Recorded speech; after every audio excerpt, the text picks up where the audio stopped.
More details tonight at 5:30 about a federal lawsuit filed by 3 major U.S. cities against the Department of Defense. The cities saying the agency failed to tell them when service members are disqualified from owning a gun. In court papers, New York City, San Francisco, and Philadelphia said the military's broken system for relaying information helped spur the massacre of 26 people inside a Texas church last month. We are joined now by Eyewitness News analyst Lieutenant General Reginald Centracchio. General Centracchio, we were talking before about a federal lawsuit filed against the Department of Defense by 3 cities here in the U.S. Kind of talk to us about what exactly that lawsuit is targeting. The system that they're talking to and referring to in reference to the subject of the lawsuit has to do with the several branches of service within the Pentagon being required to report anything that would preclude an individual from gaining access to a weapon. That has to do with, if, as an example, if someone was discharged because of a deficiency that they uncovered for mental illness, as an example, or some other reason that he should not ever have access to a weapon, they need to report that through the system up to DOJ.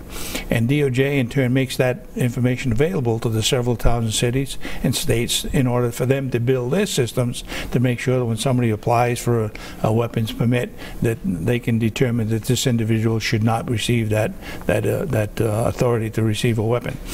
When that fails, they're looking at it as, okay, I'm depending upon this information that you say is available. It's faulty or it failed to some extent. Therefore, all the systems I have are inefficient, so I'm suing you to recover and make it well. Now, this lawsuit filed by New York City, San Francisco, and Philadelphia, in your opinion, will it be successful? You know, they have, once again, I'm not a lawyer, but I think the basis that they're going after has some credibility.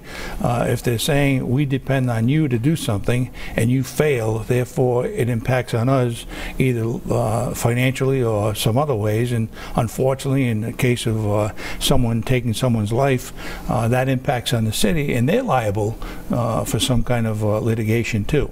So when that happens, they look at it as a recovery to make them whole. It could mean that they would recover to some extent either money or some other consideration. All right, switching gears, one last topic. New Year's Eve coming up this weekend. What should people look out for as they go out to celebrate the holiday? Caroline, you and I have talked about this so many times. Absolute awareness of your surroundings is the only defense each of us have. You need to be aware of the exits, make sure you're not in the middle of a crowd somewhere, understand that everything is possible, 100% possibility that anything could happen. The probability, however, is what we depend on because we have so many systems in place to prevent that from happening. As an example, in Boston as well as New York, you may well have some blockage of streets to be able to get into the main thoroughfare. Those are the kinds of things you look for. When anything abnormal, you need to back away from it and report it to local authorities as soon as you see it. All right, General, as always, thank you for your thoughts and Happy New Year. Happy New Year to you, too.